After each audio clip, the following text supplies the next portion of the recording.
Under the lights, speaking of facts, double the price, yeah. Under the lights, we covering sports, whatever you like, yeah. Home runs in the park, touchdowns in the end zone.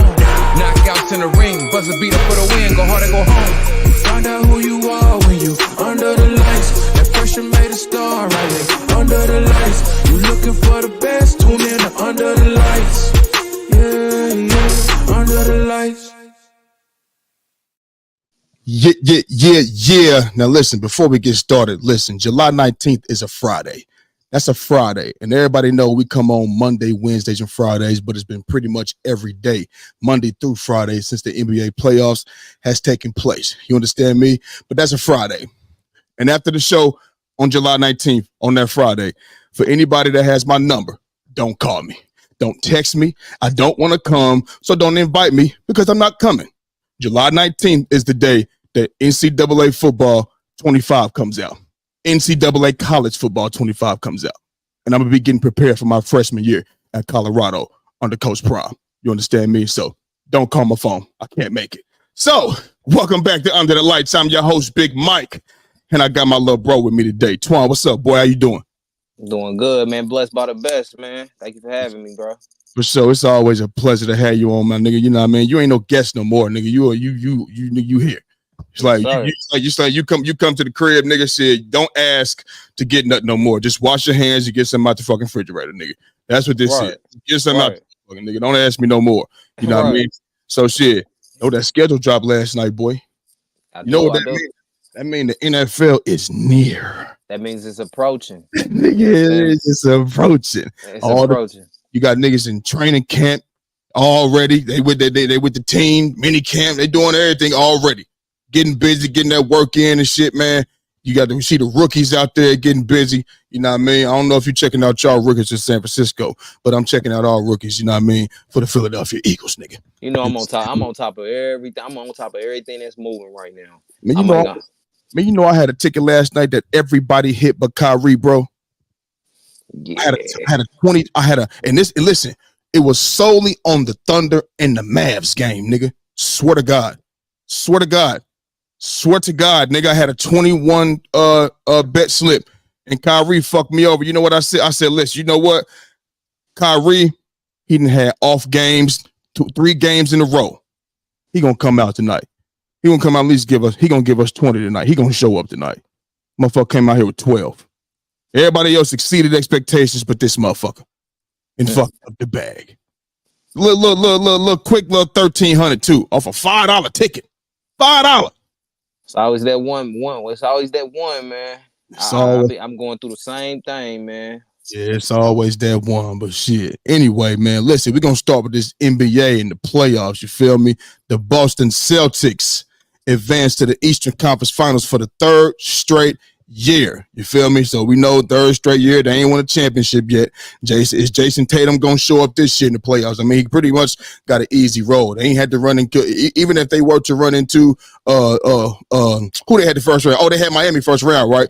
Well, it ain't no Jimmy and it ain't no Terry Rozier. We know what Jimmy could do with the Miami Heat to Boston Celtics. We know what can happen there. And even the Cleveland Cavaliers, they weren't going to beat them no way. And even Donovan Mitchell, he missed the last 2 games with a calf injury. Even if they was to run into the Bucks, Giannis is out. You feel me? Then you got Dame Lillard. He fucked up too. Even if they were to run into my Sixers, nigga, with a better team that we got this year and what Joel Embiid was doing before pre-injury, oh my God, you feel me? Wouldn't have to go through that. So, I mean, it's pretty – the Knicks, they not healthy. OG Anunoby's gone.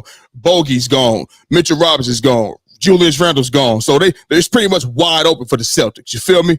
But next round, they got the winner between the Pacers and the Knicks. You know what I mean? Which one of those teams could give Boston the most trouble, the Pacers or the Knicks? Who you think? I'm just gonna keep it all the way above with you, bro. I'm going to lean towards the Indiana Pacers, bro, and I got a few different reasons. Okay. For one, let's take a look back on Boston Celtics versus Indiana this year. They played 5. They played 5 times. Indiana won twice. Boston won the other 3 times. So okay. the series was 3-2. Now let's look at when Boston played the Knicks. The Knicks won 1 time. Boston beat them 4 times this year. Okay. Beat them 4 times. And that's before Julius Randle was hurt and this, that, and the third. So now look, now it's fast forward to the playoffs now. Boston's advanced. We're waiting on to see who they're gonna play. Pacers or the Knicks. Here's the question: who's the better matchup? Me personally, it's gonna be the Pacers. Here's another reason: the Knicks. They're looking like a very tired team. You're banged up, hurt. Facts. You know what I'm saying? You're rotating a 5-man rotation compared to I'm gonna give you a leniency. You're rotating a 5 to 6 to 7-man rotation compared to the Indiana Pacers who's rotating a 9-man rotation. You got fresh legs and you got more bench players that can come and help you. You know what I'm saying? Get in and out of a series. You know what I'm saying? Yeah. And when you're going against a team like Boston, you're going to need those extra role players and those extra bench players, you know what I'm saying, opposed to the Knicks who just don't have that right now. Just, like you said, you lost OG Anunoby. No Julius Randle. No, what's his name? Bogut. You just not looking, it's not looking too good for the Knicks, even if you do advance, which me personally, even if you do advance, it's not going to be a good look. You might get 4-1. You might get 4-1. Actually, you know what I'm saying? I believe the Pacers, you know what I'm saying, if they advance, you know what I'm saying, it'd be a better series, you know what I'm saying? You'll get 2 or 3 more games out of that series. You know what I'm saying? Yeah. They're a healthier team, you know what I'm saying? I feel like they better coached, actually. Pacers. And yeah, I feel like they better coached, actually, you know what I'm saying? Just at what I've seen, you know what I'm saying? I've seen the Knicks get out a couple games in previous series just off of, you know what I'm saying, 5 players and 3 refs on their side. You know what I mean? Yeah. You know what I mean? You know what I mean? Yeah. You know. You know what I'm saying? So, yeah. If you know, you know. So, I'm going to lean towards the Pacers, big bro, on this one, being a better matchup for the Boston Celtics, just being they're healthier. They're running a heavier rotation. And just the previous matchups before with the Celtics throughout the season, the 5 matchups that they did play, they did win 2, and the other games was closer games than what people thought wasn't blowout games. They did blow the Pacers out one time, like it was not even close, but the other games that they lost, they was close matchups. You know what I mean? And you go back and look, whoever, you know what I'm saying, you go back and look for yourself. You know what I mean? So I'm gonna ride towards Indiana with that one on that big bro. Okay, so I'm with you on that too, though. You pretty much said everything. I was gonna say. You know what I mean? Pacers. One thing I know about the Pacers is they can when I see Coach Rick Carlisle had them full court press. That's because they obviously they want to put pressure on you, and they got the players to do it. Nimhard, Aaron Nesmith, Pascal Siakam, and all those guys. They're gonna do what Coach Rick Carlisle asked them to do. You know what I mean? And what we do know about, and they can run you off the 3-point line too. You know what I'm saying? And so what we know about Boston is, they live and die by the 3. They live and die by the 3. You understand? If they hit in one night, I mean, I go for anybody, but they actually live and die by the 3. When they lose games, you look at the 3-point percentage, it wasn't good. It wasn't good. You understand what I'm saying? So I'm with you, man. I think the Pacers could get them the best run. You know what I'm saying? They got more a deeper rotation. Like you said, deeper rotation, and they ain't scared of nobody. Not saying the Knicks are. They not. But I'm saying the Pacers ain't either. You know what I mean? I know they're younger and shit like that, and they haven't been to the play as a team. They haven't been to the playoffs. They haven't been. You feel what I mean? And the Pacers, just like the Knicks, just like the Celtics, they benefiting off niggas' injuries too. You understand what I'm saying? Pacers, they had the Bucks the first round. No Giannis. Dame was out most of the series. We'll see what's going on with the Knicks, all the injuries they got. So now we'll be able to see. Now we'll be able to really see what the Pacers are really like as a playoff team. I guess you could kind of really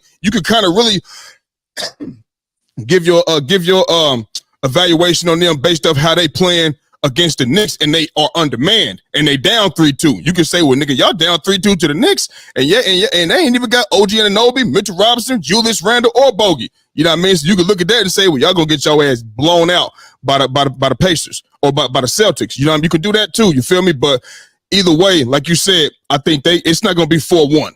I think I'm gonna take Boston in 6 just off talent and experience alone. They've been to the Eastern Conference Finals for 3 straight years. They was in the finals 2 years ago. Obviously we know what happened with that. You know what I mean? But with the experience and the talents alone, the deeper rotation, I got the Boston Celtics beating them, but the Pacers making it a longer series, longer than 5 games for sure.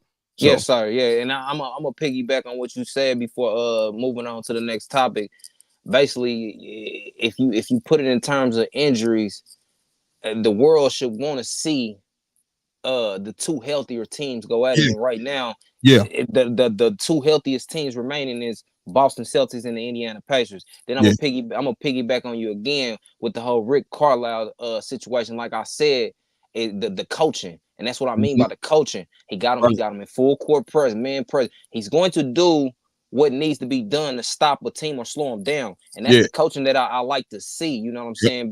Being that, you know what I'm saying, these teams is running gun. You got a guy like Jalen Brunson, you know what I'm saying, that can give you 30. You know what I'm saying? You need to slow him down. So this is the best way to do it. You know, it's the coaching aspect for me too as well. So Coach Carlisle, he know if we know it, and he definitely know it. Boston don't really want no physicality. He don't want no physicality like that. You know what I mean? You gotta make it a physical game for them, like Miami would do to them. You understand what I'm saying? That's what it's gonna have to be. And if the Pacers, if I had a button to push to say who would advance, I would pick the Pacers because they're the healthier team. They only missing one guy, which is Benedict Mathurin, and you're not winning or losing because of him. You exactly. Y'all got plenty of pieces. He's got plenty of pieces. Plenty of pieces. Y'all know he's not the guy. Oh man, we need no, you don't. Stop. Cut it out. So if I had a button to push, I definitely would pick the Pacers. I'm with you. I'm with you too, 100%. I'm pushing the Pacers. For sure. All right, so moving on. Last night, we had Luka Doncic and company. You know what I mean? I would say Luka Doncic and Kyrie Irving, but he ain't showed up in the motherfucking series in so long. But Luka posted a 31-point triple-double last night. You understand? As the Mavs take a 3-2 lead over the Oklahoma City Thunder.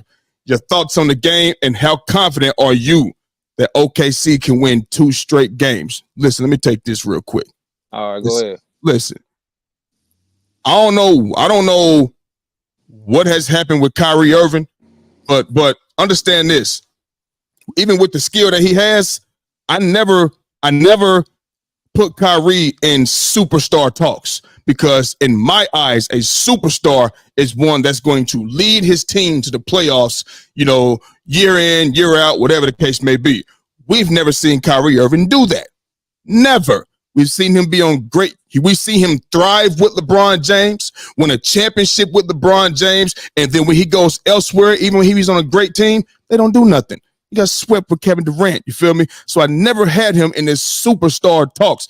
I had him as a really talented basketball player with superstar skill. That doesn't mean you're a superstar player. You understand? You could be as fast as you want to be. It's like in the NFL. You could run a 4.2. Can you run a route, nigga? Can you run it? Can you get out of them breaks? Because if you can't get out of them breaks, and as soon as you get in that break, I'm going to drive that shit.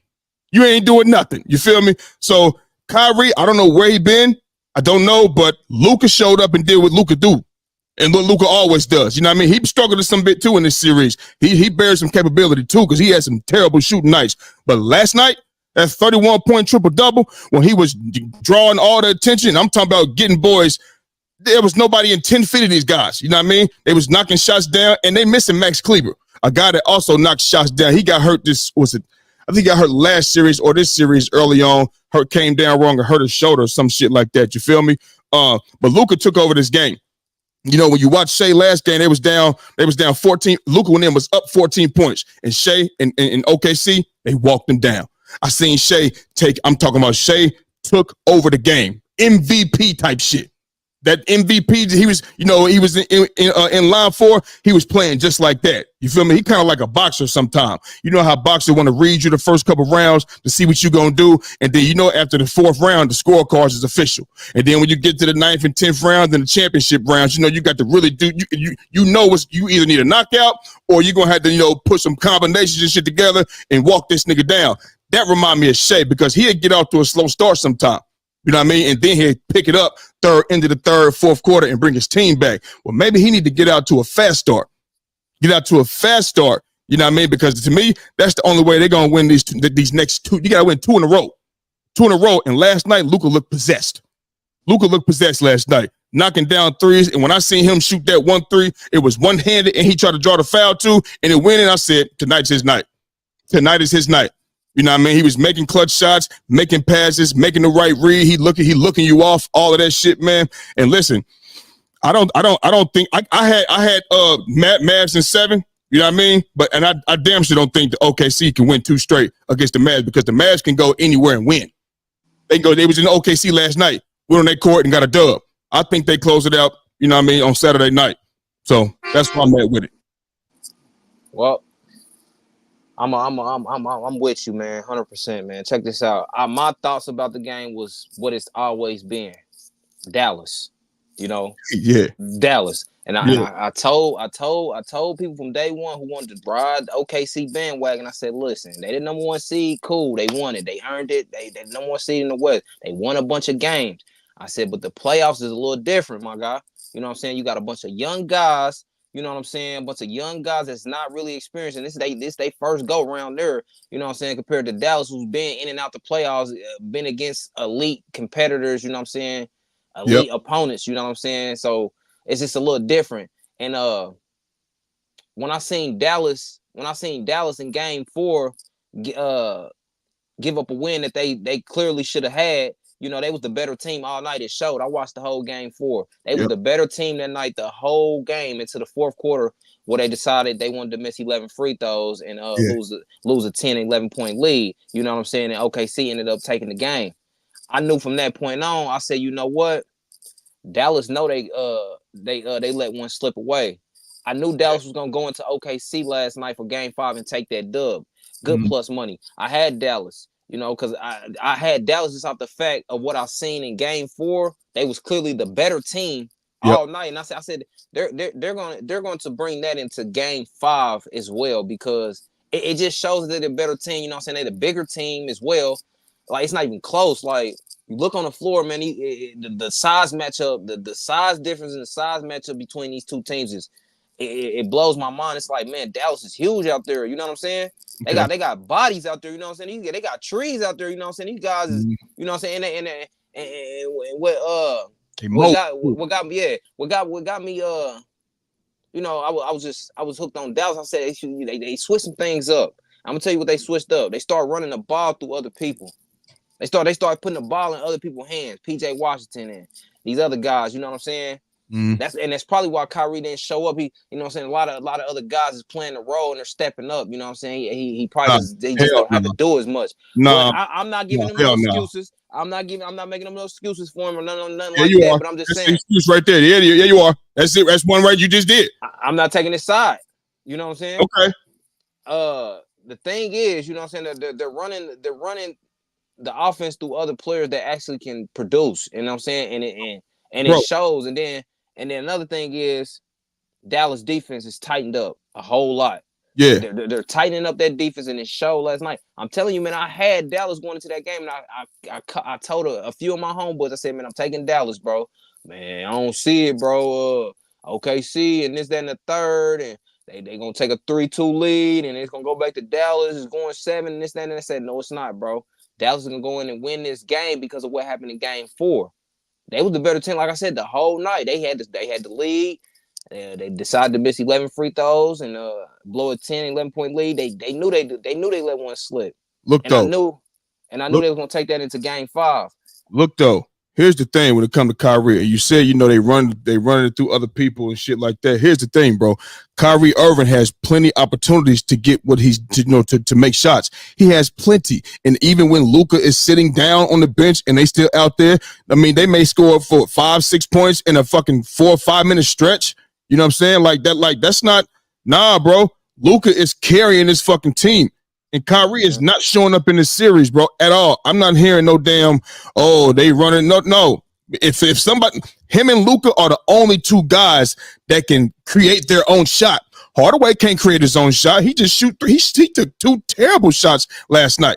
Terrible off the side of the backboard, and motherfucker wasn't hitting the rim. None of that shit. Like saying that. None of those guys, those are the only 2 guys on that squad that can create a shot. So if the ball is in somebody else's hand, Luka getting you an open look, and you need to knock it down.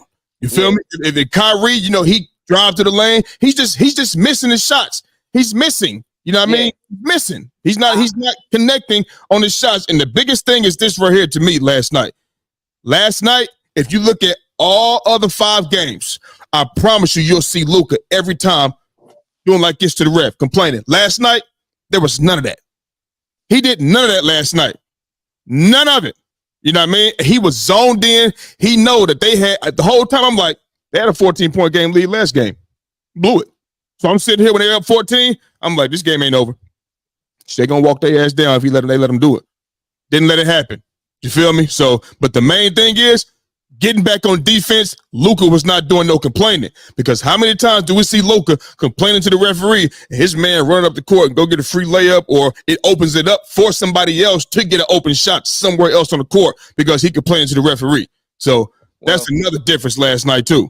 Well, I agree with you. I agree with you on the you know what I'm saying? He has had his looks, he's just not knocking down. I definitely agree to the fact, you know, but back to the question that's at hand. Mm-hmm. Do I have faith in OKC? The answer is absolutely no. Once Dallas went out there to OKC and stole that game 5, this series is decided. Mm-hmm. This series is decided in 6. Dallas won't lose another game at the crib. This series is decided, man. Hats off to OKC. Y'all did y'all thing. Y'all won a bunch of games, and you know, you earned first place in the West. But hey, hats off to you. But at the end of the day, this series has been decided.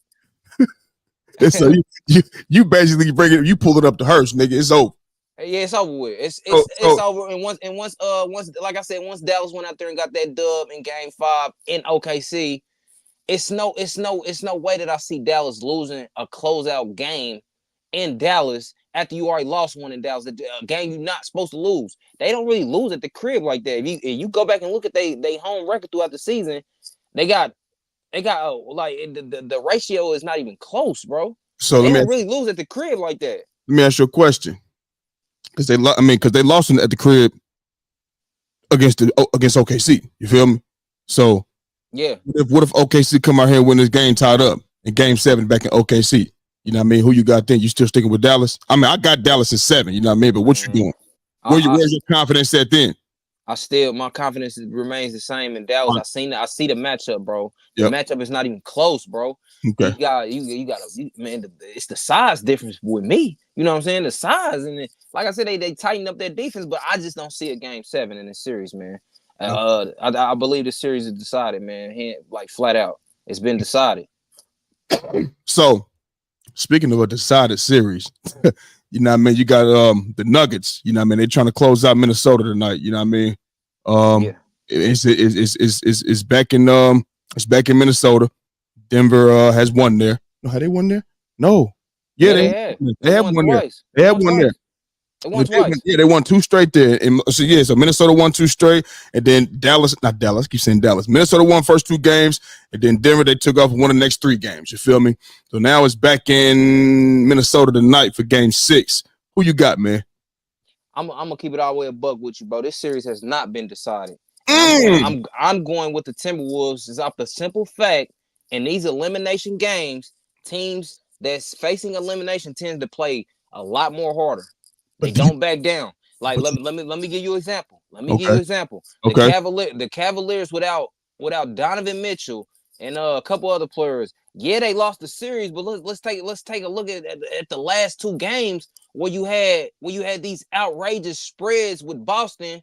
Nigga, they didn't cover them spreads on them people. You know why? Because the Cavaliers was facing elimination and they weren't gonna back down. I think we get the same type of situation here in Minnesota tonight, knowing that their backs against the ropes and that elimination game is on the line. I believe that the Timberwolves get this done just off the fact in elimination games it makes you play a little harder, and it makes you be a little smarter out there on the court and realize what you got to stay here to keep your season hopes alive. I'm going to lean towards the Timberwolves. I believe Denver gets out this series, but I don't believe it's tonight. Okay. I had Timberwolves in 7 before. This was before, you know what I mean? They went up 2-0. They made the predictions before the series. As soon as we seen Denver versus Minnesota, I said Minnesota in 7. You know what I mean? And I'm still sticking with my pick. You understand what I'm saying? But truthfully, it's over. And using the Cavaliers as their they got to play harder. That wasn't, no, don't use them. They still went the fuck home. They just got their ass beat. You understand what I'm saying? Maybe they played a little harder, but they just got sent the fuck home. They're in Cancun right now. You feel me? So their season is over with. But nigga, Minnesota, you got a motherfucker like Rudy Gobert down there, bro. Supposed 4-time defensive player of the year. It don't look like it. It don't look like he should have ever won a defensive player of the year. Ever. Most definitely not the way he's looking now. Jokic had 40 points, an easy 40 points. He was 15 of 22. If my son brought home a test that was 15 of 22, he wouldn't be in trouble by me. That's a B. That's a B. You feel me? Miss 7 questions. 7 questions. 15 out of 22. That's fine. You ain't gotta have straight A's. 15 out of 22 is damn good. I'll take that B. Come on. We want to get something to eat. You want a pair of shoes? Come on, nigga. You feel me? Like he's doing what he want to do, bro.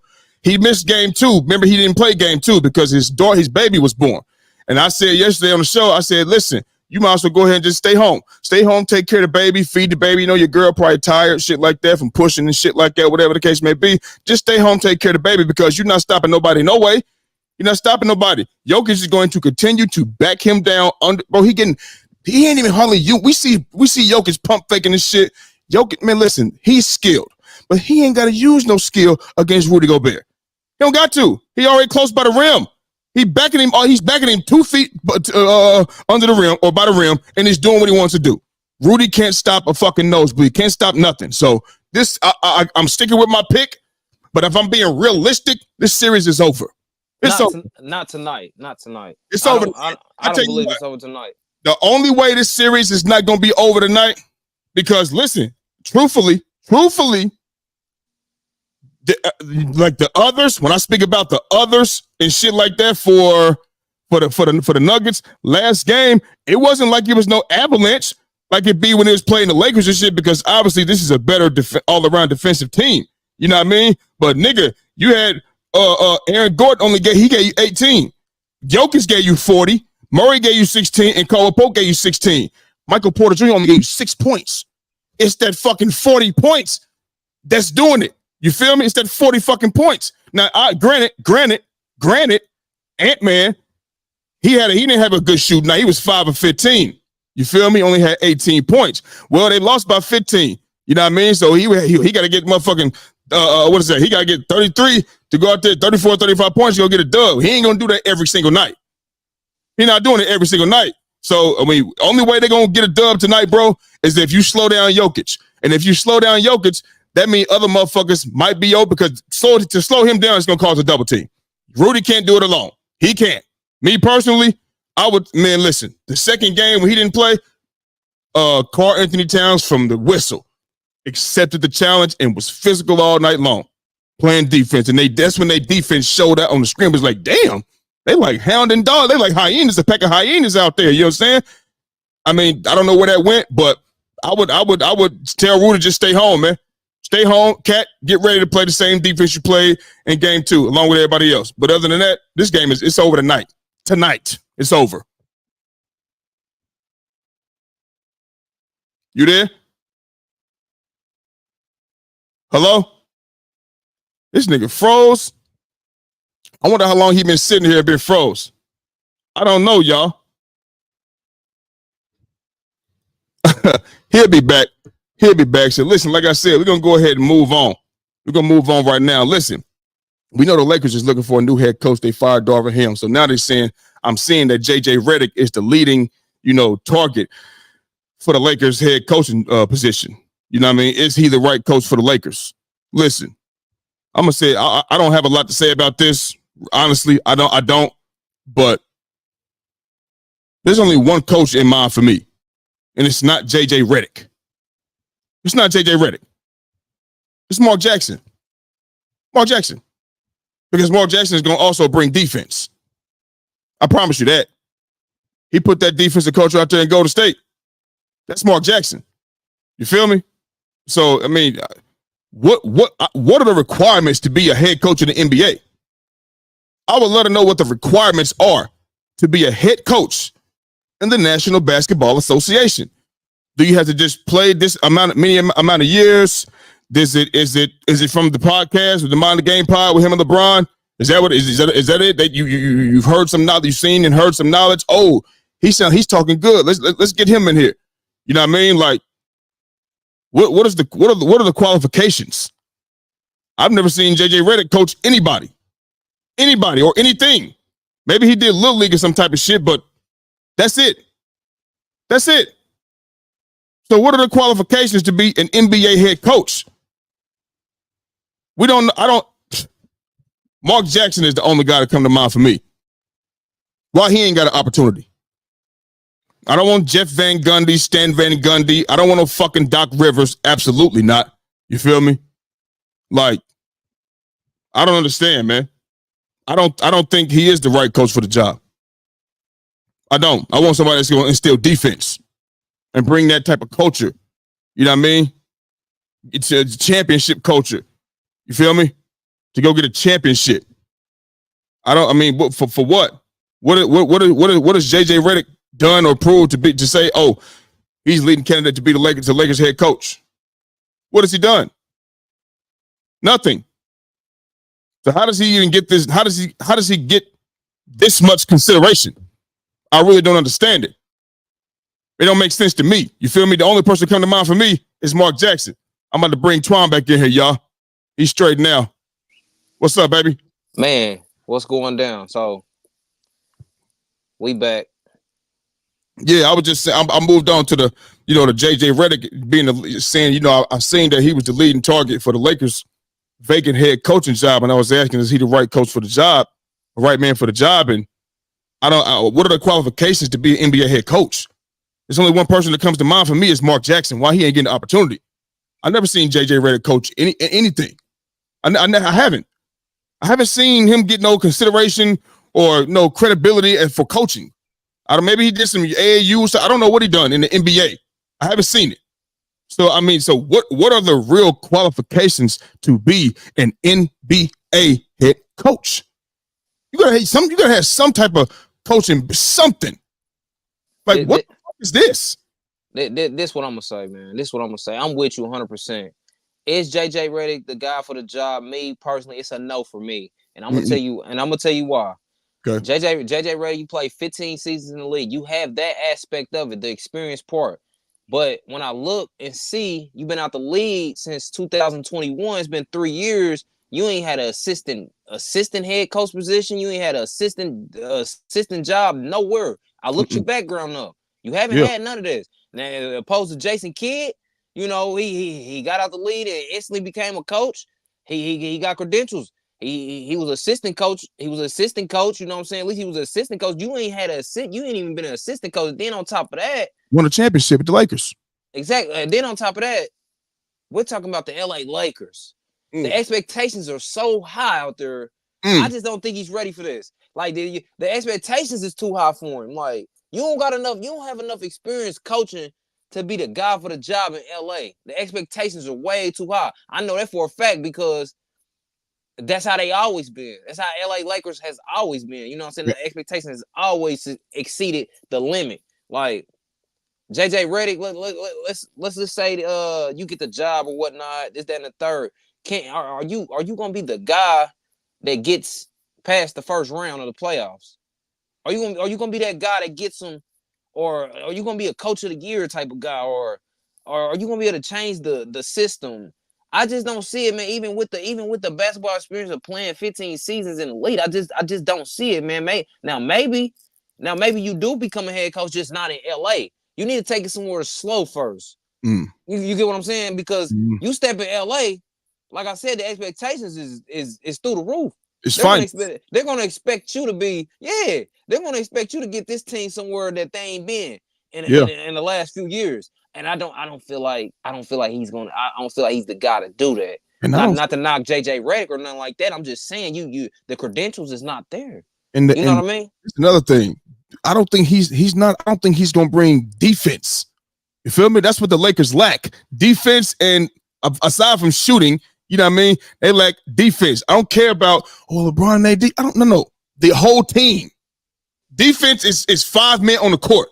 You all gotta, you know what I mean? You shouldn't be able to single out one man, you know what I mean, and he just go out there and just get buckets. You know what I mean? Make some type of adjustments. Do some type of shit. And I just don't know. I don't. It's a no for me, big bro. It's a no. Yes it's and a no. no for me, I bro. don't want to see that, bro. I don't want to see it, bro. I don't want to see it. LeBron don't want to see it. I know for a fact he don't. He'd dinner take over the damn chalkboard himself and just coach the damn team and play at the same time before he let that happen. Now, you know, everybody like to say, oh, LeBron did it. He did it. I don't think LeBron is behind it. He's not behind it. Even with them having the Mind the Game pod, I don't think LeBron has been behind a few things, bro. Like, for real. Like, they always tend to say, oh, it's him. He wanted it going. Him. Nah, bro. Hey, what he say? What he say? Have you got served? I'm not with it. Right. He's not with it. Hey, he's not with it, big bro. Hey, I know. I ain't gonna say I know for a fact, but somewhere along the line, I just get a feeling that he's not behind it. He don't want to see that for real. Nah. So he's not ready to be that guy in LA, man. I'm sorry. It's just too much. It's too much. You in the hot seat, man. It's too much. It's just too much expectations for him, man. And I'm gonna leave it at that, man. The expectations is just too high for him right now. You need to take it slow and start somewhere else, and then, you know what I'm saying, build up a resume, and then try to, try to do something. Well, they need to do him like they do us. How they do our kind. Give them motherfucking low end jobs. Go to the Wizards, fucking Hornets, some type of shit, nigga, and build the team. And if you don't get it right in 2 years, you're fired. See if they do him like that. You feel me? And that's the point I was trying to make, man. You gotta go somewhere else first, man. You ain't about to just step in LA and just nah. Yeah, that's out, man. It is what it is, though. But speaking of Bron, man, we're talking about, the Lakers. His name came up, LeBron, all of that type of shit. His son, Bronny James, he's at the combine. He shined at the combine. I'm talking about he shined at the combine. 40-inch vertical. You know what I mean? 6'1", 6'1.5". He said that he wanted to model his game. He modeled his game off of what do you say? Drew Holiday, Davion Mitchell, and Derek White. You know what I mean? He went 19 of 25 from the three-point line at the combine. He had the combine getting buckets. He had the combine making the right moves, making the right decisions, making the right read, all of that shit. Just playing with other college basketball players. And people like to look at, he only averaged 5 points in USC. Well, first of all, USC wasn't his team. He didn't have the ball in his hands like he should have. He just didn't. You feel? That's not his squad. You feel me? And so, he's showing out at the combine, showed his ass. You feel me? So, and he said he wants to pave his own lane. Matter of fact, I'll let you hear what he had to say. Here's what he had to say when they had an interview with LeBron, with Bronny James. Here it is right here.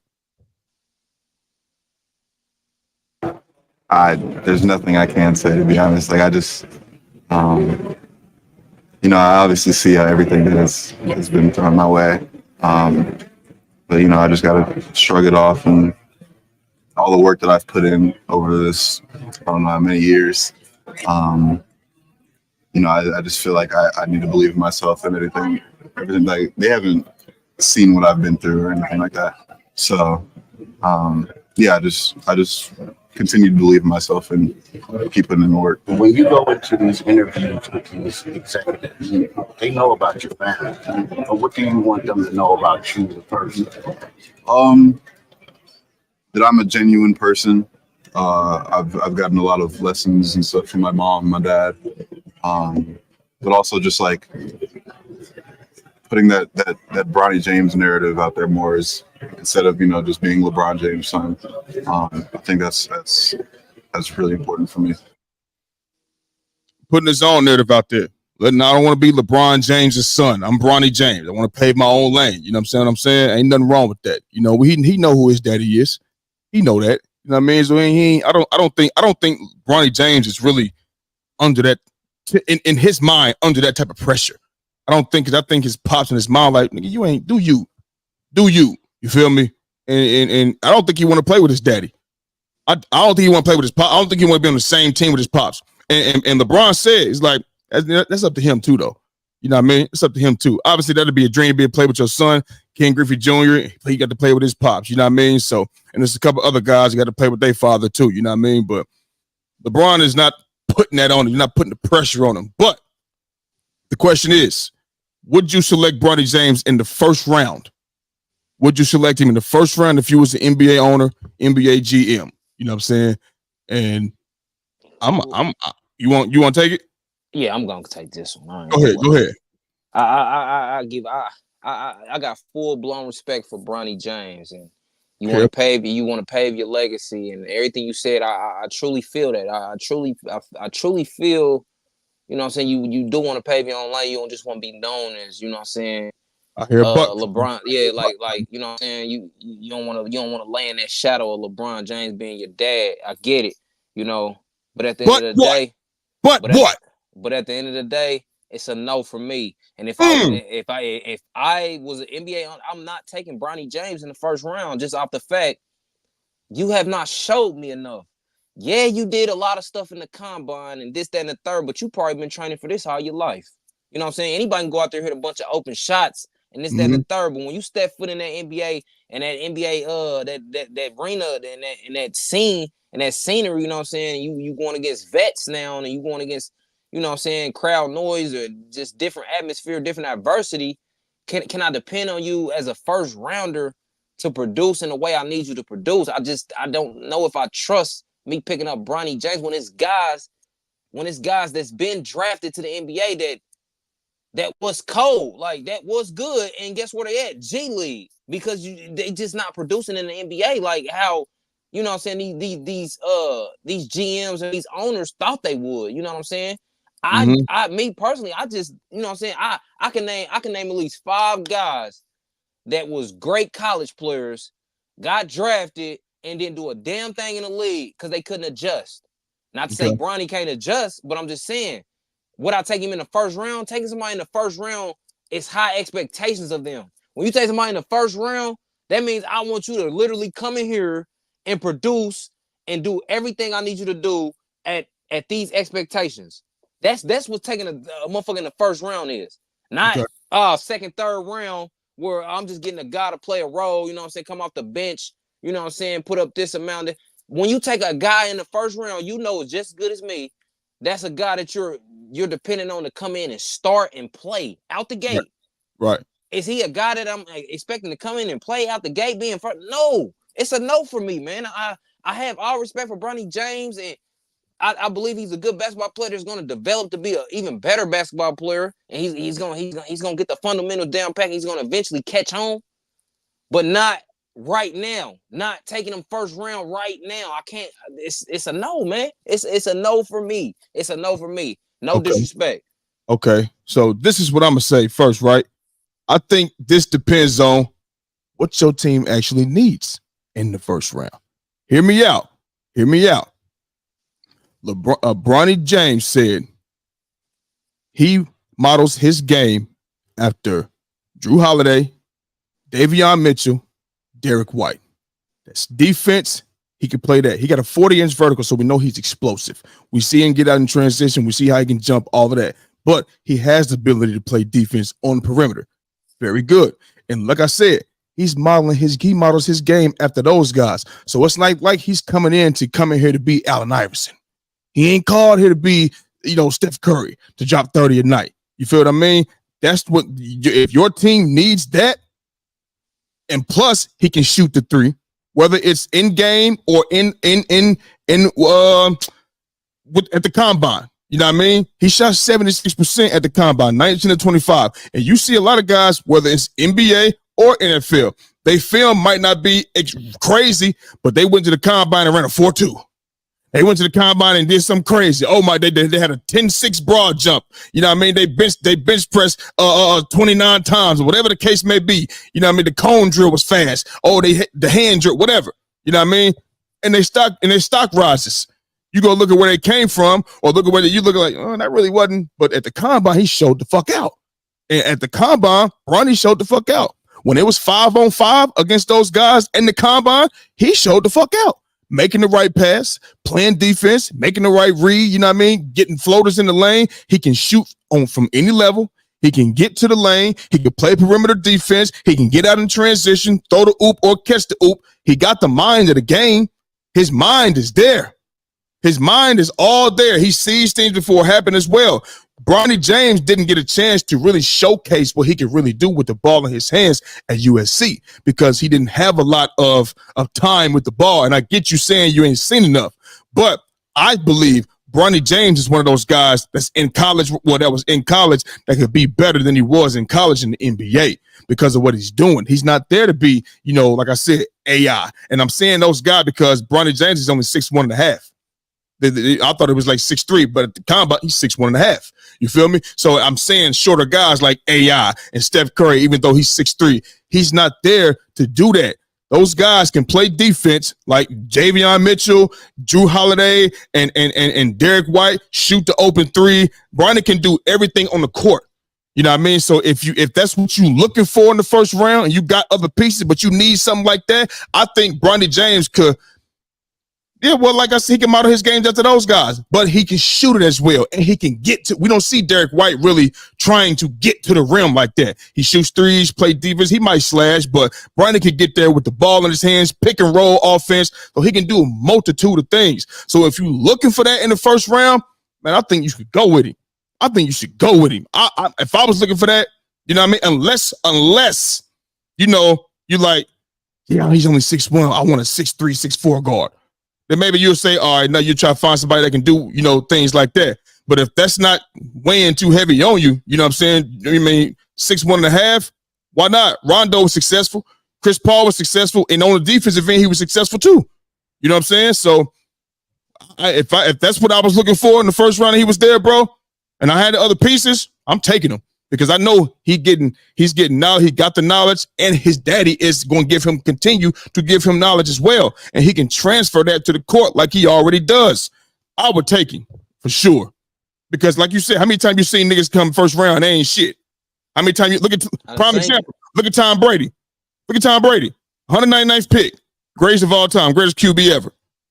Kurt Warner was playing for the Iowa Barnstormers bagging groceries. Came in first year, MVP. In the Super Bowl MVP. You know what I'm saying? So I don't think it's like you don't always hit on your draft picks. You don't always hit, but you don't. It's a gamble, and I'm not gonna gamble with taking Bronny James as a first round pick. That's just me, man. It's plenty of 6'1" guards that can do exactly what he's doing right now. Or let's just say you got guards that's even taller that's doing exactly that or better. That's what I'm saying. So why would I take a chance on a guy? You know what I'm saying? I just don't understand why would I like you said, bro, it would depend on the circumstances at that point. Like if I needed that, then yeah. But what team, like how many teams do you think need that right now? That's what I'm saying. Every team need a point guard, bro. Like point guard is a key, official. If you got a motherfucking floor general and he can shoot it, he can pass it, he can get niggas open, and he can get out trend. Like he's a threat. Bronny James, he's gonna be a threat, bro, wherever he goes. I guarantee it. Because you're not gonna. I promise you ain't gonna just leave him open. I promise you ain't gonna take his handle for granted. I promise you ain't gonna do that. You ain't gonna let him get out. You're not gonna take his defense for granted. You know what I mean? Like you're not, bro. He gonna be. I think he gonna have a really good, solid career in the NBA, and he gonna bring some. And I ain't knocking that. I believe he picks. I believe he catches on and picks up. I just don't believe he's a first round guy. That's what I'm saying. Right. That's cool. What I'm saying? That's cool. That's solid. That's cool. All right. So transitioning to the NFL. We know the season is approaching. They dropped the schedules last night, and I'm here to ask my nigga Twan, which Week 1 NFL matchup he is excited to see most. It's a lot of NFL Week 1 matchups, and it's lit as fuck. You understand me? Listen, you got the list. I got the list.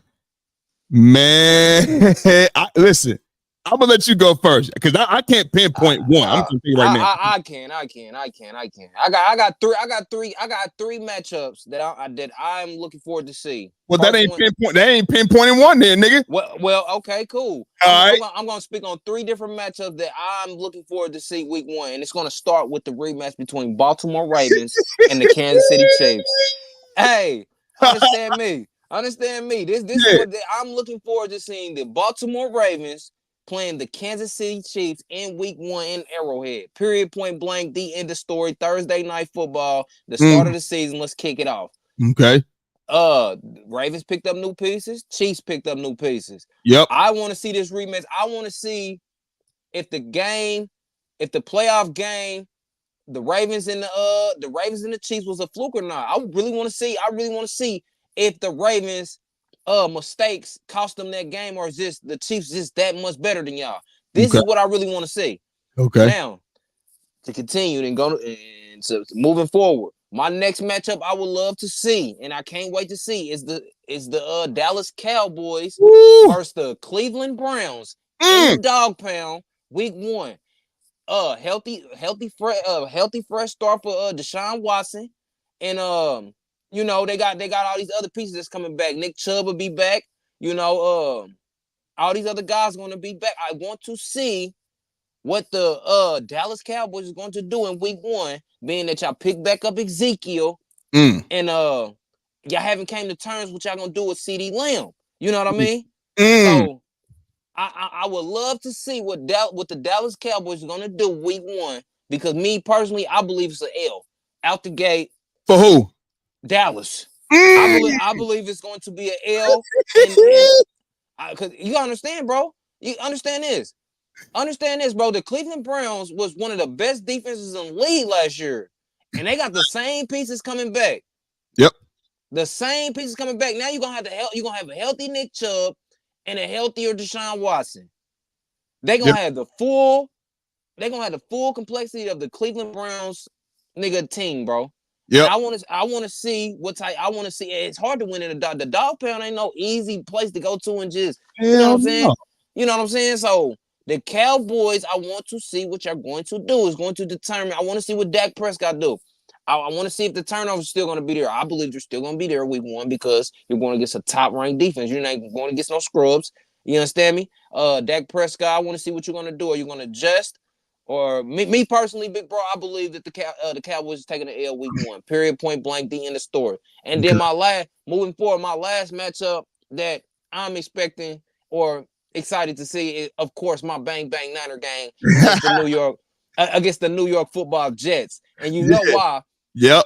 Because here it is. You got Aaron Rodgers coming back. Yep. And now we picked up the nigga that injured you. Nigga, you understand me? We picked up the nigga that injured you in the first place. And you're going to have to go against that same pass rush, if not better. What? Who was that again? What you mean? Who was that that injured Aaron Rodgers again? Who was that? What's his name? Not his damn name, man. I forgot his name, Kinfolk. Oh well, that's beside the point. I forgot his name. I know you. Go ahead, though. Keep going. Yeah, we picked him up from the Bills, though, and we got another pass rusher to go with Nick Bosa and the rest of the linebackers that we got and picked up in the draft. So I really want to see what the hype is around Aaron Rodgers. Now, I'm going to give Jets more credit than what I should give them, because they do have one of the best three techniques in the league. You know, they had one. They had one of the best corners in the league. They have another corner on the other side to back them up. I think their defense is solid. Yep. But like I said, is Aaron Rodgers. I want to see what the hype is around Aaron Rodgers. You know what I mean? Him being back. It's Monday Night Football, prime time, and you're in a hostile environment like the Bay. You know what I'm saying? Against a bunch of savages. You know what I'm saying? So them 3 matchups is the ones I picked out on the list, and then them the ones that caught my eye the most. You know what I'm saying? Being San Francisco playing the New York Football Giants, Cowboys playing the Cleveland Browns, and the Baltimore Ravens playing the Kansas City Chiefs. Now there's other matchups on there too, but just didn't catch my eye as much as these 3 matchups. And I'm gonna let you take it, big bro. Yeah, so the ones that, like I said, we pretty much damn near on the same page. You know what I mean? Obviously, Baltimore and Kansas City. You think about the AFC Championship game. That's the rematch. Even though the KC they added Xavier Worthy. You know what I mean? Out of Texas, he's a 4-2 guy. You know what I mean? Just like Tyreek Wilson. Now they got another fast deep threat. He can catch and he can run. Shit, he'll be a problem in KC. They boasted the O-line type shit. You know what I mean? They're coming back pretty much with the same squad. Now they did let go of L'Jarius Sneed. He's in Tennessee now, so we'll see how much of an effect that has on them. You feel me? But Baltimore, they lost some pieces on defense, and like I said last season, I said Baltimore was a defensive-led football team. They had so many opportunities. They would turn the ball over so many times, giving them short fields. You know what I mean? And listen, I'm not saying Baltimore couldn't draw the ball the whole 75 yards because they were, and they did do that. I'm not saying that, you know what I mean? I'm just saying it was a defensive-led football team because the time that the Baltimore Ravens had so many lulls, like they were not scoring for 2 quarters and shit like that, the defense was keeping them in the game with turning the ball over and getting the team off the field on 3rd down. So they, and I just felt that Lamar Jackson was the best, was the player, was the QB on the best team. That's what I thought, okay? Now all of those pieces are gone. You know what I mean? The Jadeveon, they may not lead the league in sacks no more. They did pick up Nate Wiggins from Clemson. Maybe he'll fit in just well. Who knows? You feel me? But I'm looking forward. And listen, this is 2 different games. You know what I mean? 2 different games. That was the AFC Championship game, and this is a totally different year. Even if the Chiefs go out there and get smacked by 20, you know what I mean?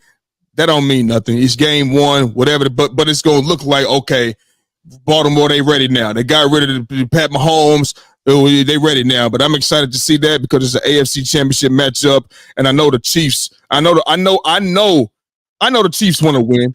But you gotta know to yourself, like Lamar and them, they want this probably more than the Chiefs do, because this was their chance to go to the Super Bowl. And even though you beat them, that's not going to the Super Bowl. It kind of makes you feel a little better that you got the dub on them. You feel me? So that one, you look at who was that? What did I have? Oh yeah, Dallas and at Cleveland, like you said, in the dog pound. Dak Prescott gonna be running for his life. Because Myles Garrett he's coming. He's going to come some more and come again. You feel me? And that defense that they got out there is swarming. You feel me? They get to the quarterback and Zach Martin, he's on his last year to deal. Who know how he going to be feeling? You know what I'm saying? CeeDee Lamb, he's on his last. He wants an extension. He just broke a record. He broke Michael Irvin's record. With him, I'm saying, and, he wants an extension. He thinks he's the best wide receiver in the league. You know what I'm saying? So he wants an extension. Michael Parsons, he's due for extension next season. You know what I mean? Like Dak Prescott, he's on his last year, his contract. He's not extended. So I mean, damn, what is the mindsets like in Dallas? What are the mindsets like? Are you happy? I know CeeDee Lamb ain't happy. I know he's not. You're not extended. If CeeDee Lamb was God forbid, I don't have no wood to knock on, but God forbid, God is greater than wood. God forbid, if something was to happen to CeeDee Lamb, right, and he don't have a contract, let's just say it's a fucked up injury. He's not extended. You think Jerry gets going to pay him while he's hurt? No, he's not. So now so they don't have any security. You know what I'm saying? So what are the mindsets like for the Dallas Cowboys? And plus, I'm an Eagles fan. You see how I'm dressed, nigga. I want to see the Cowboys lose every fucking game. You feel me? So that's that. And then the next, I'm with you. You know what I mean? Let's not sleep on that Sunday night football game, though. The Rams in Detroit. Let's not sleep on that. That's going to be a good game. Matt Stafford, you know what I mean? He back in Detroit. You know what I mean? Sunday night football, back in Detroit. You feel me? Didn't they play in the playoffs this year? I just played in the first. Was that the first round? Was it the first round? That was actually a good game. Matthew Stafford and them, yeah. Yeah, you got Puka Nacua back out there, Cooper Kupp, you know what I'm saying? Matt Stafford, you know what I mean? Listen, bro, that's going to be a good game. It's going to be Matt Stafford, like I said, he's back in Detroit, so he wanted to get his revenge too. You feel me? Ain't like the Lions won a Super Bowl last year, so shit. And he got a Super Bowl already, with the Rams, but he want to get his payback after losing last year. The Jets and the Niners, I'm ready to see it. You know what I mean? Ready to see what Aaron Rodgers could do. Because I said last year, if it's anybody in the league, in the AFC, that can spoil the dreams and the Super Bowl hopes of the Chiefs, the Ravens, the Bills, the Dolphins, anybody, it's the Jets with Aaron Rodgers. Because they got a top 10, they defense is for real. Top 10 defense, and when Aaron Rodgers won the Super Bowl with Green Bay, they had a top 10 defense. You feel me? Now it's been 14 years since then. You feel me? But in these recent years in Green Bay, defense wasn't like that. It wasn't. Now against the Niners, what was this, a couple years ago when he could have ran that ball in for a touchdown and he threw it to Devontae, forced it to Devontae Smith. He fucked that up. That was their chance right there. You feel me? But shit happens. So now he got a top 10 defense with him, you know what I'm saying? And I'm pretty sure that their defense will give his offense some more opportunities, you know what I mean, than the than normal than he was in Green Bay. So he'll have more opportunities to operate. And Aaron Rodgers has seen every defense. It's not a defense he hasn't seen. He's seen all of them, you feel me? So whatever the 49ers do throw his way, he'll be used to it. Not saying he's going to escape it every time, but it's nothing he hasn't seen. You feel me? He know they coming, but that's going to be a magnificent game. And last but not least, it's my fucking Philadelphia Eagles starting the season off in Brazil against the Green Bay Packers. And here's why. You would say, well, Green Bay Packers ain't nobody. Da, da, da, da. I'm not even doing it for the Green Bay Packers. I'm doing it because of how we ended our season, losing last 6 or 7 games, switching off defensive coordinators in the middle of the season and being worse when he came in, having Brian Johnson running the show, him having the same fucking playbook that Shane Steichen had and using it, and you fucked it up. We doing 7, 8 screen plays a game. You want to pass, and you fuck up everything. You know what I mean? All the stuff comes out after the season. Him and Jalen Hurts wasn't on the same page. Jalen Hurts going to motherfucking huddle. He like, fuck what he talking about. We ain't calling that. We're going to do this right here. It was no connection. It was into it. You know, in sports, you got to have that. You got to have that. But we got deep pieces on defense. Like you mentioned, we drafted good. Kenyon Mitchell, Cooper DeShawn. You feel what I mean? We got CJ Gardner-Johnson back. We got Devin White. We got Bryce Hall from the Bryce Huff from the New York Jets. You know what I'm saying? Even though we let go of Hassan Reddick, I was pissed off about that. But hey, it's time to get busy. Still got Jordan Davis, Jalen Carter. You know what I'm saying? I'm excited to see what our new pieces and the new offensive coordinator and the defensive coordinator is going to bring to the table. Because listen, the next topic we're going to go to is really like predicting what our schedule could be. You understand what I'm saying? And you know, I don't want to get too crazy because I know it's going to depend on how things are being called with your coordinator and your offensive coordinator and your defensive coordinator. You feel what I mean? And if that's looking good, you know what I mean, then I think we're gonna have a great season. You feel what I mean? So those are the games I'm excited about. Baltimore, KC, Green Bay, Philadelphia, Dallas, Cleveland, Rams, Detroit, and Jets, 49ers. Opening week 1. You feel me? That's me. Mm-hmm. So, before we get up out of here, excuse me, and whoever's watching right now, appreciate you. Hit the like and subscribe button so you can be up to date with all things under the lights. If you're listening on Apple Podcasts, Google Podcasts, or Spotify, keep listening. Appreciate you. Thank you. You know what I mean? So, Twan, we just talked about week 1. You know what I mean? But what I want you to do, you got the schedule in front of you. You got your 49ers schedule. I need you to predict. How many games do you predict the San Francisco 49ers will win this season? Are y'all starting out? First of all, are y'all starting out 1-0?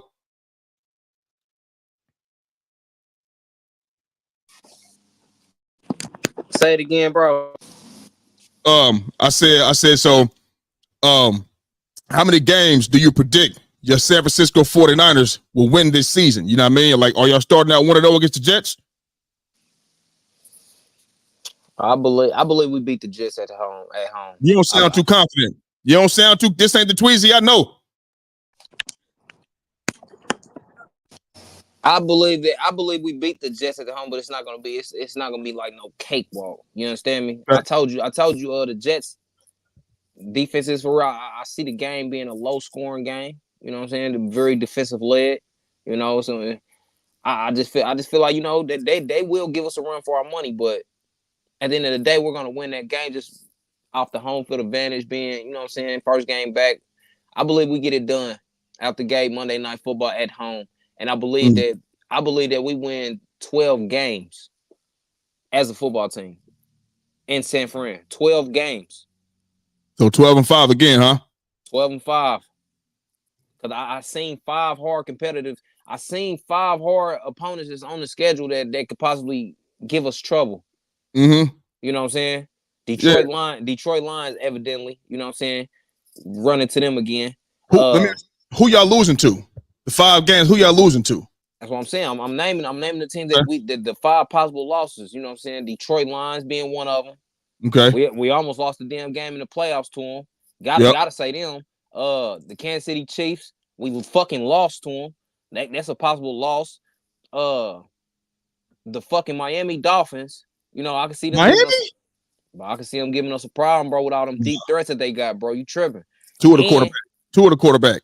That's cool, bro. They got weapons over there, and they got a You know, nice defense, and they he getting gonna all their weapons back, huh? man, he about to be under so much pressure, dog. I understand that, bro, but they got weapons too, bro. You got and They had we weapons playing last year. and we playing them in Miami. Okay. Miami played very well at the crib. You got to take that in consideration.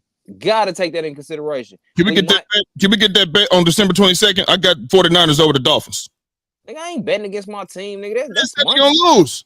I said that's a possible loss we could take. And then you asked about No, the no, five no, no, losses. no, no, no, I said no. this is a possible loss, bro. I need to know the losses. I don't need no possible losses because the losses, if you got to bet Miami beating y'all, I want to bet. Man, listen, bro. I really don't know, bro. These are just possible, bro. I don't know. You know what I'm saying? These are just possibles, bro.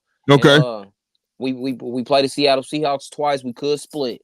You know what I'm saying? Seattle not being not we didn't have their number for years, but guess what? They know us better than anybody. And that goes with the Cardinals as well. We could split one with these lame ass niggas. You know what I'm saying? Hey, you understand me? Like, I'm just keeping it real, bro. I'm just being real. Now the Cowboys, I believe we beat them again, as we usually do. You know what I'm saying? We beat the Cowboys. Like I said, we probably the Chiefs, we owe them. Hey, listen. It's only a few teams that's on the schedule that's, you know what I'm saying, that could possibly beat us. And one, the two of the teams is division opponents because they know us like the back of their hand. You know what I'm saying? We could possibly split, even though these niggas is not fucking with us for real. You know that. You know what I'm saying? They know that. But since they in the same division, you could possibly split. I believe we beat Arizona twice. We might split one with Seattle. You understand me? I don't give a fuck who Arizona picked up. Y'all niggas offensive line stinks. You understand me? Y'all not gonna keep that little gingerbread man healthy. You know what I'm saying? I mean, yeah, I feel you. I mean,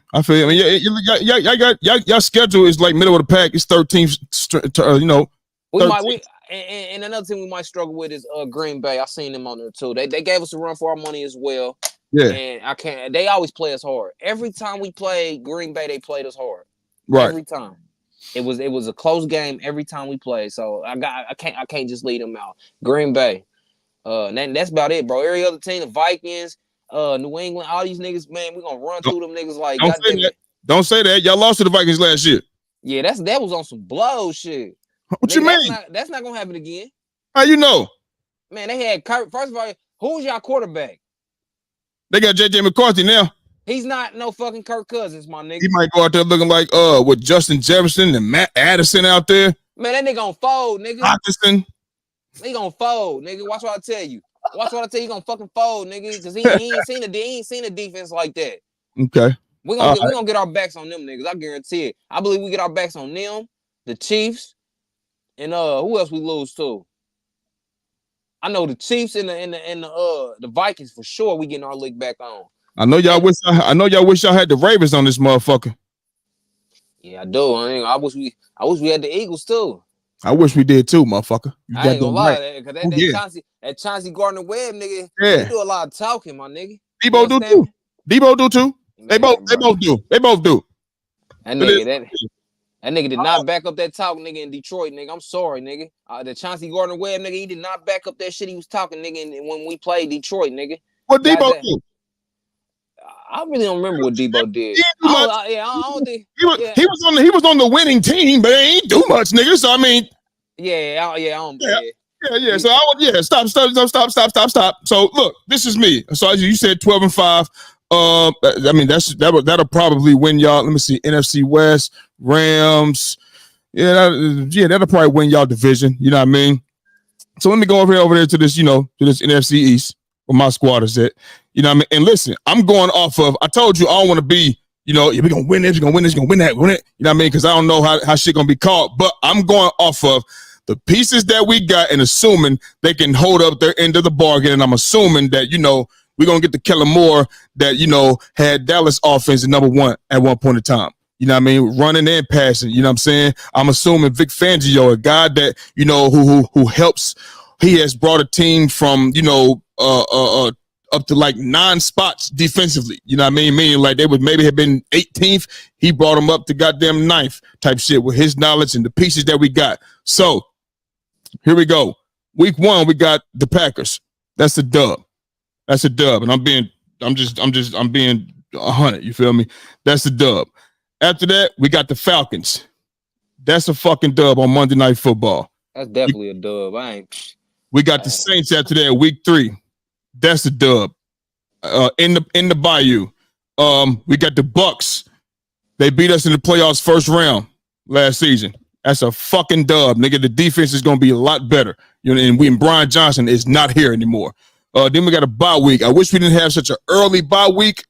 You know what I mean? But that gives us chance to get that camaraderie week after week after week after week after week. You know what I mean? And try to hit the ground running when we come back and head it on into the motherfucking mid-season and into the fucking playoffs, my nigga. You feel me?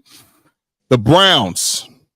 That's one that we could possibly lose. You feel me? But guess what? Huh? Dub! You heard what I said. We can bet right now if you got anything to say about it. Right now. I ain't got nothing to say about that matchup. Okay.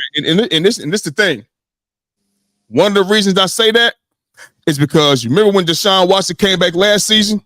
Nigga just didn't look. He didn't look. You know what I mean? I'm like, let's give him to mid-season, see how he looking. You know what I'm saying?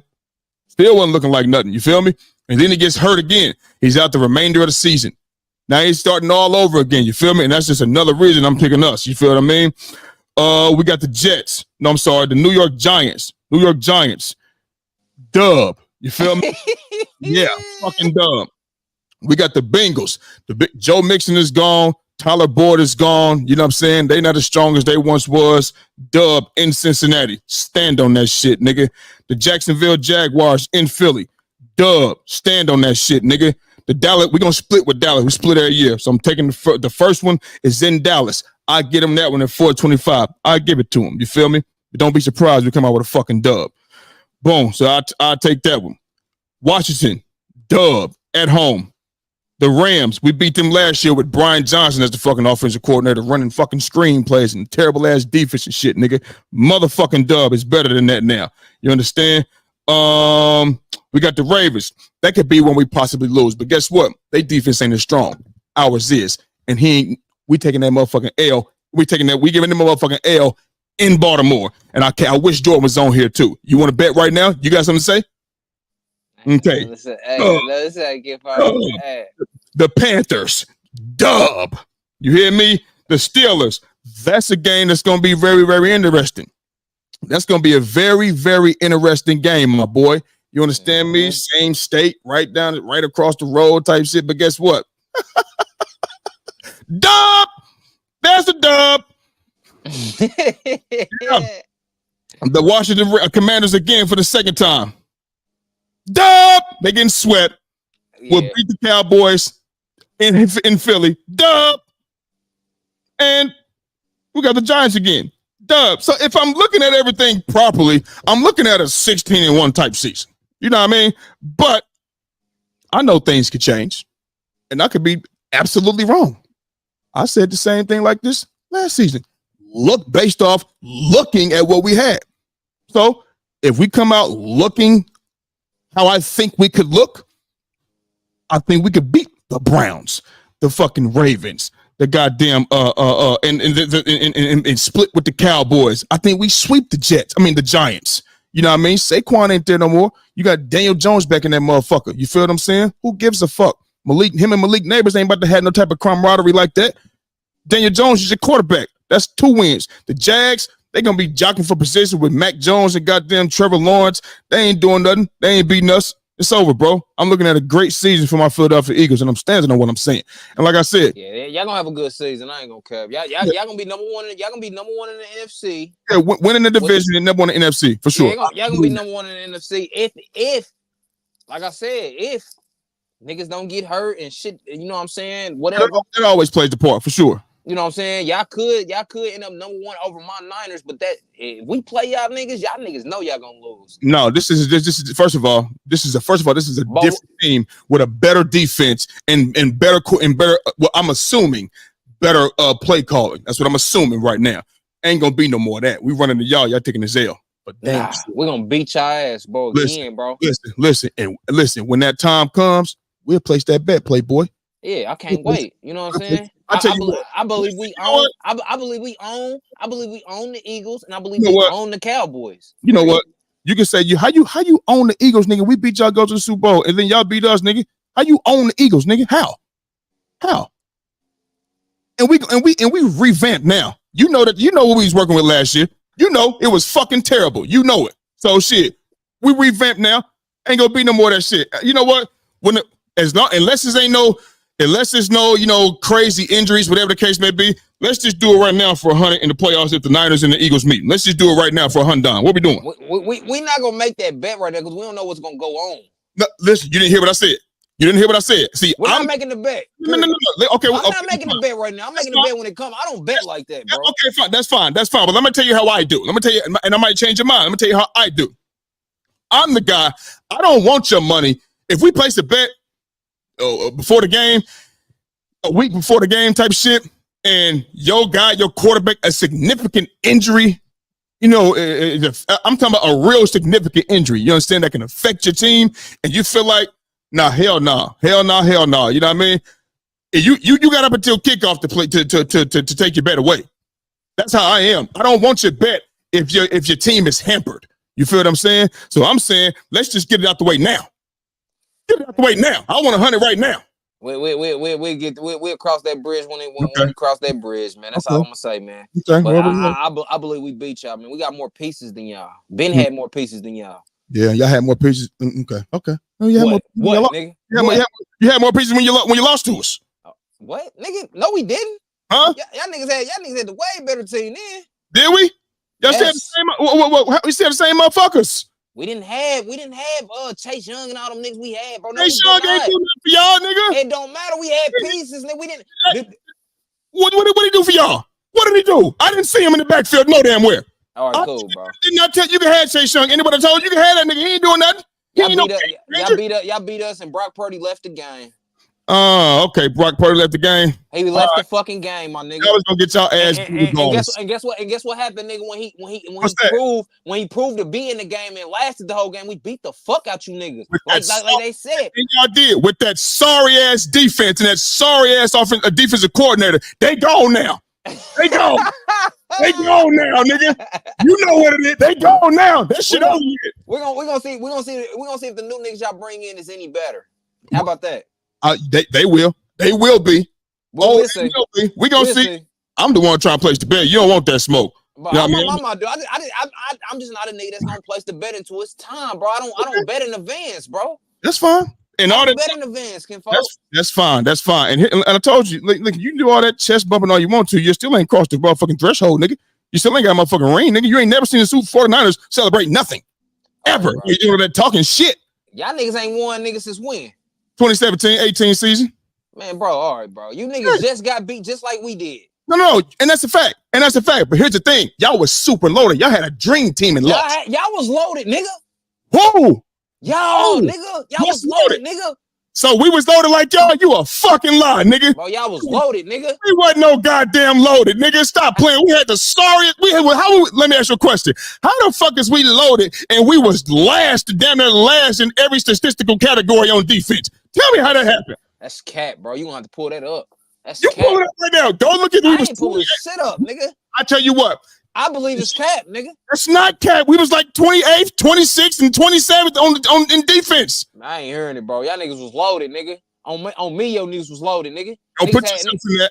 Don't put you niggas was loaded, bro. No, so tell me how we was loaded. Tell me how. Because I could tell you about the all pros y'all had all over y'all motherfucking team. Tell me how.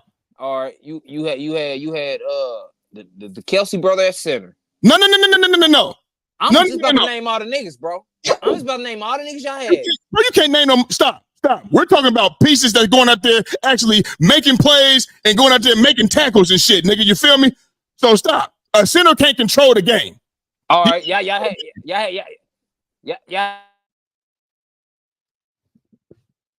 Oh, shit. Can you hear me? I got you now. Can you hear me? Yep. Y'all had one of the best duos in the league just by having Bradbury and nigga Darius Slay nigga at corner. Whoa! I don't give a fuck what he gave up. I don't give a fuck what he gave up. Then on top of that, you had Chauncey Gardner-Webb backing y'all up, nigga. Top safety in the league. That was 2 years ago.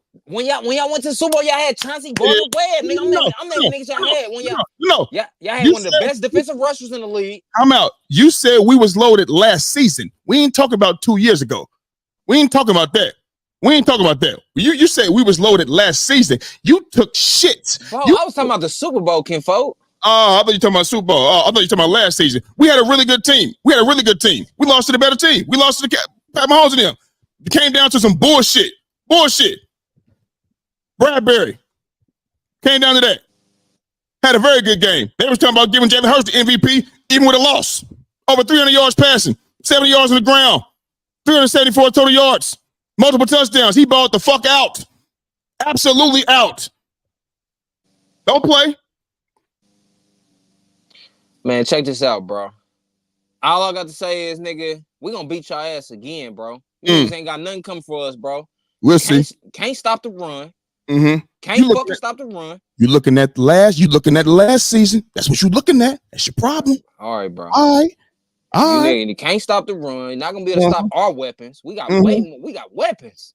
Okay. You understand me? We got weapons. But I'm gonna tell you, Davis Ward gonna lock AJ Brown ass up again. Nigga, how about that? You're gonna do a lot of holding too, like he was doing. No, he wasn't, bro. He was. Pull it up. Pull up the film, nigga. Hey, and look what you told me. I ain't pulling up shit. Man, how? Yeah. You want me to put that? I ain't pulling up nothing. Hey, that nigga crazy. I know what was going on. It's all good though. My mommy boxed him, cuz. He boxed him flat out, bro. Boxed him, cuz. That's what you call all that holding shit. That's fine though. That's he didn't hold him, bro. He did not hold him, Kinfo. That was real D, bro. How you real D pushing the man out of bounds when he running? Bro, first of all, on my mama, he did. Bro, first of all, his head was turned. Put your mama in this. All right, bro. We can pull up the film. I'll pull up on you. I'll pull up on you. Whatever you want to do, we can pull it up, nigga. I'll break it down for you. I'll break it down for you because I played fucking corner. Nigga, I'm gonna keep it all the way real, nigga. If a nigga was holding, you understand me? Say it again. Can you hear me? Yeah, say it again. If a nigga, I'm gonna break it down to you to the you realest extent I can break it down to. Me. You can't break football down to me. I already know it. You can't break it down. At that position, I can. At that position, I can. You ain't never played no motherfucking corner, nigga. Doesn't matter, bro. I've got it, bro. I ain't arguing with no nigga about this, bro. Cause nigga, I'll break it down to you, nigga. I can show you. I can show you, nigga, where he boxed him, nigga, and where a call was not. You talking about a call ain't gonna be made because nigga, this is great D. No, bro. He pushed. It was, nigga. Oh, okay, I'll tell you what, not, bro. We could argue about that all day long. We gonna agree. We not gonna agree. You gonna say this, and I'm gonna say something else. I'm not gonna agree with you, and you not gonna agree with me. I guess we just gotta wait till the motherfucker they played in, huh? Man, it's whatever you want to do, bro. I can't wait. You understand me? If it's whatever I want to do, I want the bet now. If it's whatever I want to do, nigga. Bro, okay, let's just wait. Let's just wait. Oh, it ain't whatever I want to do then.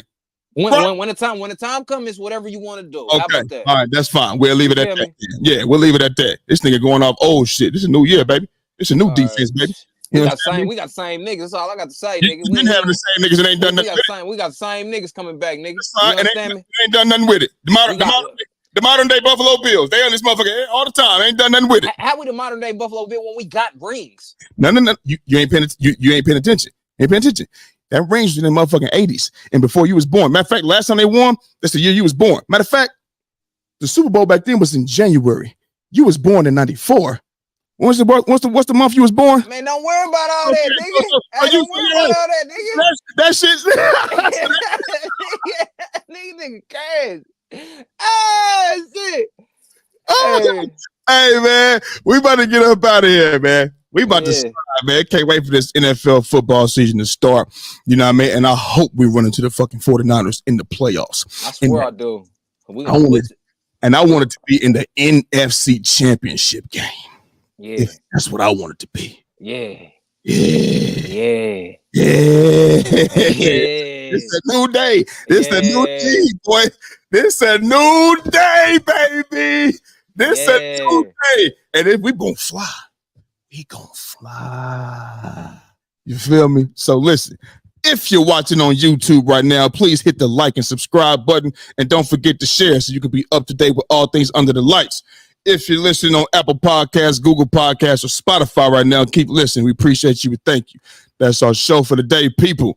And we gone. Peace.